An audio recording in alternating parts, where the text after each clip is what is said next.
Alright, alright, alright, alright. Alright. Woo! We are here.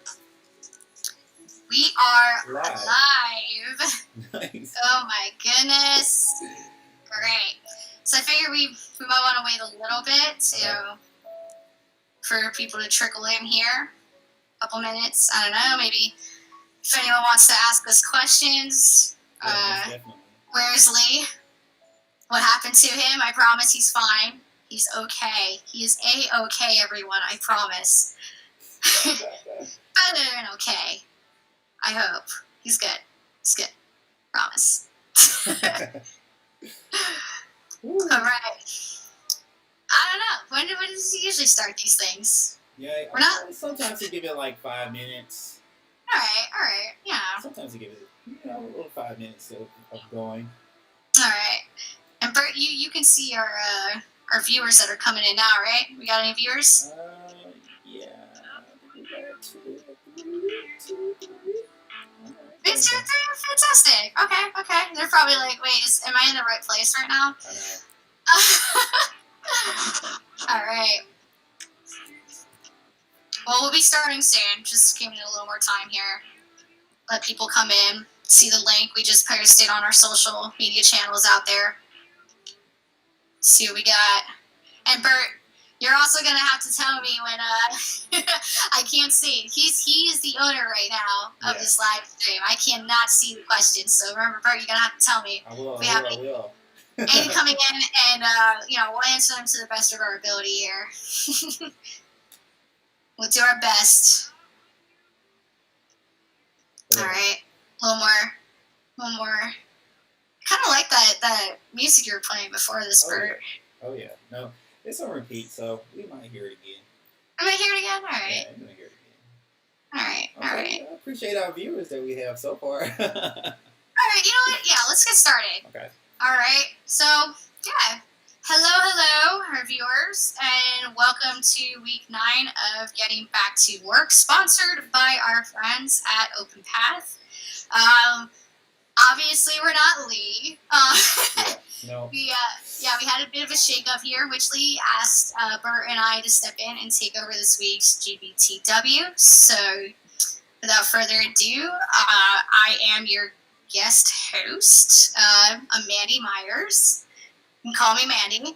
I am the marketing and content manager at Group 337, and this is my wonderful co-host and graphics king at Group 337, Mr. Bert Hart. It's me, Bert, the graphic designer. Coming at you. We got all of Bert here. All right. So, yeah, we have some really great articles for you all this week. So, to not further delay this here. Yes, Mandy. No more delay. No more delay. We're at 3-minute mark. It's been too long. I think we should kick it off with the first article. So, first up, we got an article here from TNW. That's short for The Next Web by Sarah Yin. I strongly recommend you checking out TNW. By the way, they have a lot of great content and just tech updates, general tech industry kind of stuff there. So if you're into that, which a lot of us are, go check it out. This article is called The 3 Biggest Trends Shaping the Future of Work. Lee has covered this topic a couple of times here and there, and I just think it's always great to hear more from several different sources. Yeah. That way, sources and companies here, media companies, that way we can get, a bit more opinions and then kind of formulate more of a unified consensus on what the outlook is going to be like, once we get back to work. And I mean, some of us are even in the office now. Yeah, definitely. Yeah, it's crazy. Like, good for them. Stay strong. But in this article, they pinpoint 3 work trends that they think will shape the future of work. So the first being agility. The article basically goes on to say that where companies were once focused on scale and growth, they're actually now pivoting to focus more on adaptation, or essentially being flexible to whatever curveballs we get thrown at us from this new normal that we're all living in. Yeah. Which that's fair. Got to be ready for the next thing. The new normal. The new normal. The next trend they mentioned is empowering teams to work asynchronously. I'm so happy I pronounced that correctly. Um, which should, it's a word, which should help with the whole presenteeism, like that mentality that we have that, butts need to be in office seats, that we're all trying to break free of here. Yeah. We're all remote now, or a majority of us are remote now. So it's kind of hard to work in sync of one another while we're all scattered about, taking care of kids or just whatever, trying to figure out our daily lives now. This also means that we're going to begin kind of adjusting to this concept. So, with different work schedules, we'll start kind of working as such, as needed. Kind of like Bert and I are doing here. Yeah, I know. It took me a little bit to adjust with working with my pets, and now, here I am. Yeah. The new life. Right? The new normal. They needed us to step in, and we just were like, we got you. And we're actually enjoying ourselves quite a bit. And then the third trend here is staying connected through flat communication structures. So, more or less, companies are now looking to other methods of communication like Slack or Zoom, instead of relying on your traditional email and more formal methods of communication. They really just feel by doing this that it opens the door for more fluid communication for everyone in the company. And honestly, all of this makes sense to me. This is more or less how our team communicates, right? Yeah. Yep. It's like basically solely through Slack these days.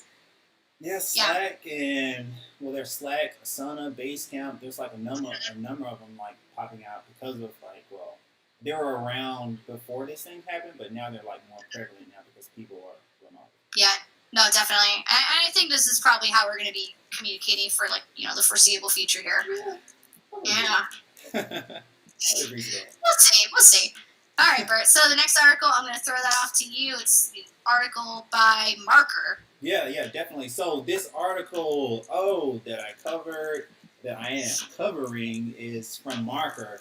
And honestly, this is my first look at this page, but I was pretty pleased with the content. So this article by Steve Levine is titled "Remote Work is Killing the Hidden $1 Trillion Office Economy." This is a bit different. This is a bit of a different look at how the pandemic is reshaping our office lives from what we're usually discuss on getting back to work. But I think it's still important to talk about, a much wider topic here. So the article basically talks about how the typical white-collar worker, is not going into office, on a day in, day out, and it's killing certain cities' economies. And it started off with like an anecdote about how this small mom and pop shop that used to get fairly, good business. They're not getting so much foot traffic now because everyone is working remote, and they're seeing like the effects. They're seeing the effects on their business. A lot of businesses, especially those business-centered cities like New York, San Francisco, have essentially relied upon white-collar workers up until the pandemic hit. While this seemed incredibly grim, the article then concludes with some hope. And this is something that I was actually talking about with one of my friends recently. The pandemic doesn't mark the death of mom and pop shops. It just simply going to cause more major shops to spread out outside of major cities, maybe now more into more affordable suburban areas to accommodate for all the white-collar workers who are working from home. So definitely interesting stuff, and you guys should definitely check the article out. It's it's really good. Yeah, no, I'm hopeful there for sure because there's definitely some restaurants and cities and shops and cities that I was like, man, if only they were like right next door and I could go to them. I know. Yeah, it's crazy because most of these there are a few places that I would normally go on a day-to-day basis, and now with them not being able to get that foot traffic, maybe we'll see more in these communities that are closer to everyone that's bringing in all the business. Right. I mean, hopefully, like the rent, that would only make their rent cheaper. So, Oh yeah, like, definitely. hopefully, fingers crossed, things are only going to look up. All right. Yeah. So, hopefully. So to wrap this all up is an article from CNN by Catherine Bassel. It's called "It's Been 6 months of working from home, and here's what we've learned." And it was also a part of CNN's Work Transform newsletter. And I'm just saying, wow, CNN, way to piggyback off of our idea. Am I right? No, I'm playing, of course. But of course, love you, CNN. Okay, so so some more insights here around our new normal work lives. Yeah, it's been roughly 6 months since the lockdown happened, and since then we've all learned quite a bit about how we all work and could work. Like some of the key takeaways that they mention in the article are that like the pandemic has, for one thing, like it's made companies rethink the concept of the typical 9 to 5 workday. Yeah. And then another thing was it has other companies realizing that remote work doesn't necessarily mean less productivity is happening.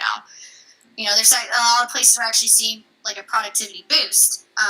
And then number 3 here is that more meetings aren't always the answer. And yes, like I think this is even something that we've learned in back when we were in physical office space. It's like sometimes meetings just waste time. I know. There's other solutions to a problem. So yeah, and then beyond this, the article pulled some tips and insights from a few major business leaders. Like, for instance, we should try to kind of start, or like to do our best at least, to try to schedule everything in our workday, more or less, in order to not fall down like the rabbit holes that, our email inboxes and Slack notifications pull us into. Like, it's so easy to get wrapped up in that, but if you have like a schedule, it's like, okay, I need to be doing this now. Okay, I need to like kind of pull away from that and get back on this, if you're someone who has difficulty with time management and stuff like that. Yeah, I know there's a lot of us out there. And then another good one is that we all, need to just kind of start, one of the leaders mentioned that we all just kind of need to start bringing a bit more empathy to the workplace. Like no matter what form your workplace might come in, I think we all need to just kind of start understanding that this pandemic has just kind of thrown us for a loop here. So, kind of need to be understanding of when people need to do something with their kids, or because obviously that situation is a bit hectic right now with schools kind of being in this new hybrid format. So we're going to need to be a little more understanding and maybe be more willing to step in and help. Then the article also then reflects on a few other things, like how I found this interesting, how men tend to get the bigger and better home office space than the women. Guilty. Oh, man. Working house. But, like, I feel like I'm in a unique situation here. It's like I actually had the house to myself from 9 to 5. Oh, nice. Yeah, my significant other is, like, he's going in, but... Okay, so well, in all fairness... Yeah. In all fairness, I did have the best working space, but because we were in this pandemic, we had to turn it into an office, and now my office is a closet. So. Oh no! Like that's it. That's that. Adapting, right? Adapting.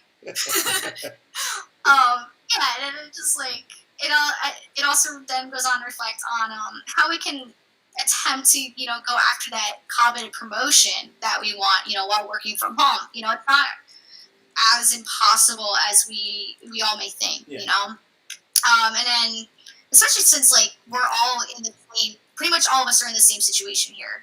We're all in it together. Boom. We're all in this together. Boom. Yes, love it. But also like we're all mostly working remote. And then finally, the article wraps up with like another good like little nugget here, which I think we've kind of been talking about this a lot too, but it's just because it's so important. Like we need to make sure we are sitting back at times and taking a moment to smell the coffee, so to speak. Like it's really easy to get lost in our work these days. But we really just need to just make sure we take those much needed breaks. Oh yeah, definitely. No We, excuse now. You're at home. Take that mhm, break. Find that couch. put your feet up for 5 minutes and then get back to it. So yeah, that just about wraps up this week's GBTW. For those of you who tuned in, we really appreciate you watching. This is our Bert and I's first stab at this, and maybe it won't be our last. But yeah, and we'll also have the links to those articles in the show notes below in just a few moments here. And don't worry. Like, Lee will be back at the same time next week to deliver more on getting back to work. But until then, thank you and stay well. Yes. And, yeah. Subscribe to the newsletter for more. All right? Somewhere here. I'll put those, I'll add that link as well. All right. Thank you guys. Have a great weekend.